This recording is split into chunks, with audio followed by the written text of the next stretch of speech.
Spire.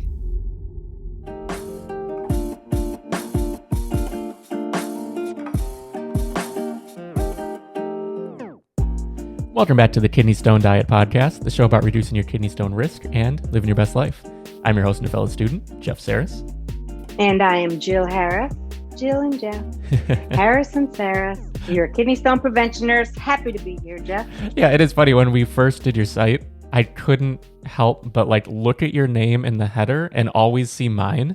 Because same number of characters, almost the same letters even. So, it's weird. Yeah, it's funny. But yeah, no relation. I know someone actually asked, they thought that we were related. But no, we are not. We're friends and partners in this journey and building this. But so this week we are changing it up. We're not going to do a question. We are going to do I guess it is a question, but it is a frequently asked question within the community on the Kidney Stone Prevention Diet on Facebook. So what's up today, Jill? Okay, so, and I love talking about this one so much. So it is the most popular thing, whether people get on the phone with me because they're paying for a private call or they're in the free Facebook group, whatever it is. Jill, I got nothing to eat. And so what I love is debunking that. So if your doctor has done anything, they threw an oxalate list at you, and they told you to drink more water. That's basically what people get. And once you start Googling oxalate, well, holy brajol, you're going to think you can't eat anything. And one list says this and another list says that, and you don't know what's going on. And it is so overwhelming. And it is just disheartening and demoralizing. And so that is the most frequent thing I hear. Jill, there ain't nothing to eat. I can't eat anything anymore. I've cut out everything from my diet. What am I supposed to do? Eat carbs all day? People think, okay, I'm going to go on a high starch diet. Oh my God, please don't do that, especially if you're diabetic, obviously, right? So it's very confusing to people. Most of my job is bringing foods back to people, showing them what they can eat, how they're going to incorporate back into their diet. The problem with kidney stone formers, calcium oxalate in particularly, Jeff, or in particular? I like in particular.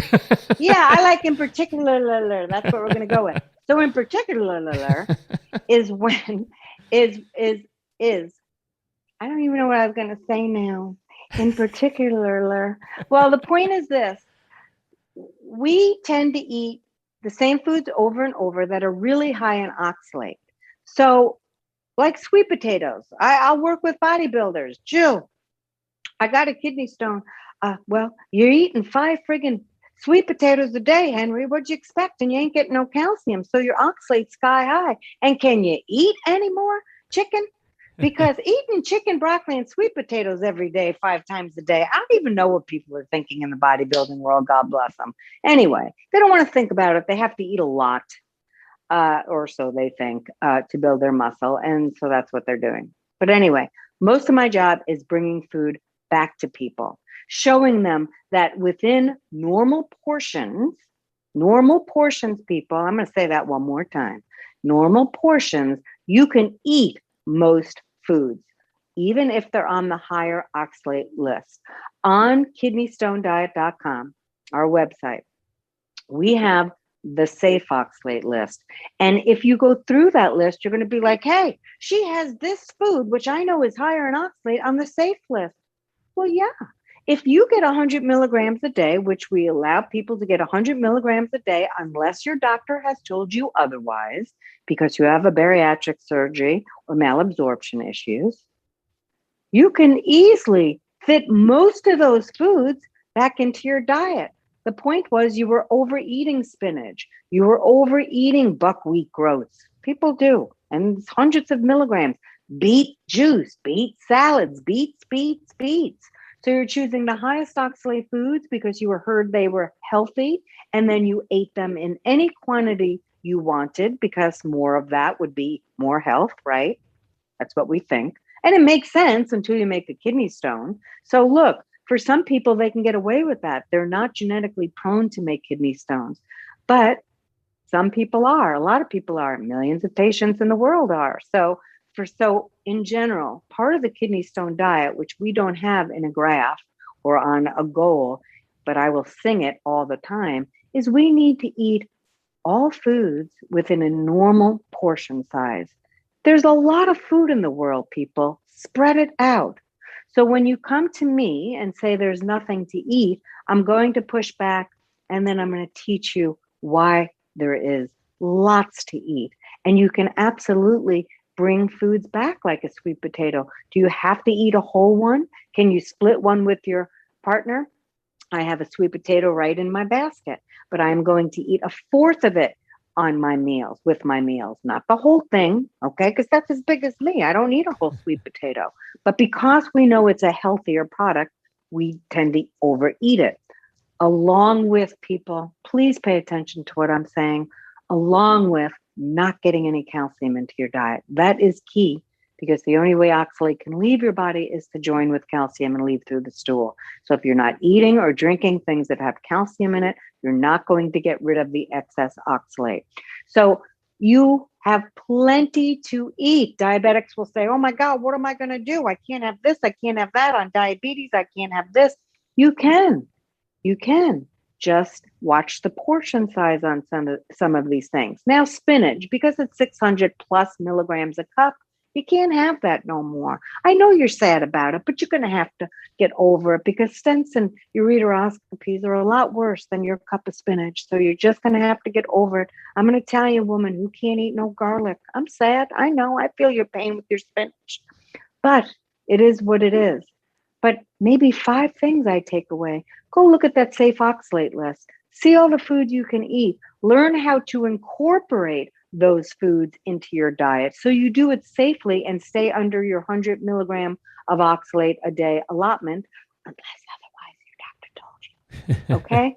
So that's always, I'm going to say that at the end, because some people will get in the comments and say, Jill, my surgeon said 50. Well, because that's what your surgeon said, because you had a weight loss surgery. So you will have absorption problems now. So, it's different for everybody, but the majority of people can safely have 100 milligrams of oxalate a day. And also, that's conservative, by the way, people, because if you get your calcium, you just keep it at 100 to be safe. But and if you ever wonder, again, do your follow-up urine collections to see where your oxalate levels are, so you get a feel for what foods, because at the end of the day, we all absorb things differently. Jeff and I are going to eat the same food. I'm going to absorb more or less than he is, just because we have different a genetic makeup, right? So there's the thing about diets in general, and this is why the kidney stone diet is a set of goals. We're not telling you all the things you like, take away carbs or make sure you eat this, don't eat that, except for spinach and almonds, really, or really high oxalate products, which is like a handful. We're telling you, here's your goals. Here's your sugar goal. Here's your salt goal. Here's your meat protein goal. Here's your calcium goal. Here's your hydration goal. And here's your oxalate goal. If you want to be a vegan or a vegetarian or a paleo or whatever you want to do, we're cool with that, because we want you to eat foods that you're going to be able to do long term to keep you healthy. And what is healthy for my body may not be healthy for Jeff's body. And I don't know.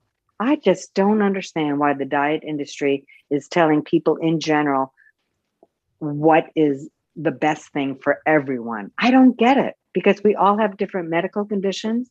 We all have different food sensitivities and allergies. So I think that's what leads to more confusing, the more confusing aspects of diets for patients too, because they're like, okay, I see that diet says that, but I can't eat those things. Or like, whatever, there's certain things you may have that diet's not going to work for you. So I guess what I'm saying, people, is on the kidney stone diet, we're giving you a set of goals. How you get there is your own business. We want you to do it within reason, healthy things within normal portion sizes that maintain those goals, so you lower your stone risk. Okay. But also remember, how you do it is up to you. So you do have control. So if you want half a sweet potato, however much oxalate that is, minus it from your total of 100, and you got that much more to play with for the day.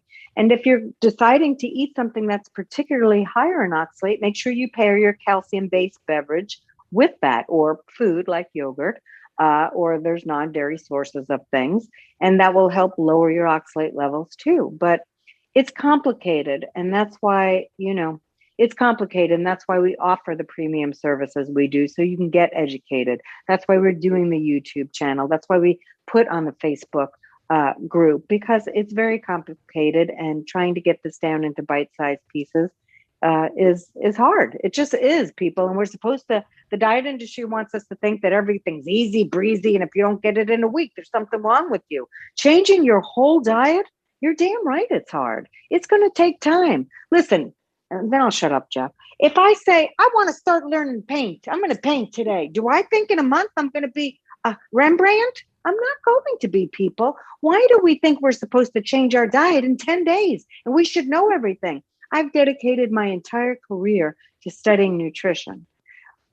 Not only that, how people change, habits, all of it. If I say this to one person, it may not work for another person. So listening skills, communication, all of it. It's difficult to get these messages to people because everyone is so very different. So that's all. I don't even know where, you never know where I'm going to go with this stuff. I don't know where I'm going to go. Jeff's like, is she done? Because I need a nap now after all that. Oh no. But this is why we have the premium product. So like the meal plans, it's inspiration. It's not eat this, eat that, eat this. It's inspiration to see how you can fit this lifestyle, this diet into your current lifestyle. And like you said, whether you're vegan, paleo, vegetarian, whatever it is, there's different paths that people can take, but we have meal plans for the inspiration, but you have the one-on-one and group calls as the way to help tailor this to people. So like someone coming in that will be a part of the course then gets access immediately to the group calls where you're right there working with them. Right. And because everyone's different, I may have 10 people in those group calls, and Tammy saying this, and then Pam saying that, and Henry saying this, and everybody's saying different things. That's why one diet will not work for everybody. So you've got to listen to all these people and figure out how you going to help them incorporate the changes they need for what's going on with them. And there's different stone types, and there's different secondary medical conditions that are leading to the stone. So it's complicated. This is why your urologists, who are surgeons, people, and their job is to get those stones safely out of your urinary tract. That's a big enough job. They ain't studying nutrition and then teaching you how to incorporate all these things. That's not what their deal is. They're surgeons. So, it's tough because, you're also going to a doctor that is dealing with something different. The treatment plan, and there certainly are urologists that can help a patient do a treatment plan, but a lot can't. And so we get mad at our urologists because how come they're not fixing all this? Where's my treatment plan? They're taking stones out of you, and we need them to be very good at what they do. So then, you get help elsewhere, and we're giving you the help elsewhere. So here it is, people. Yeah. So I think that was great. I mean, that really covers the gamut, because that is the big question. That's what you're seeing all the time is, I don't have anything to eat. What do I eat? Yes. But yeah. And there's plenty to eat. I promise.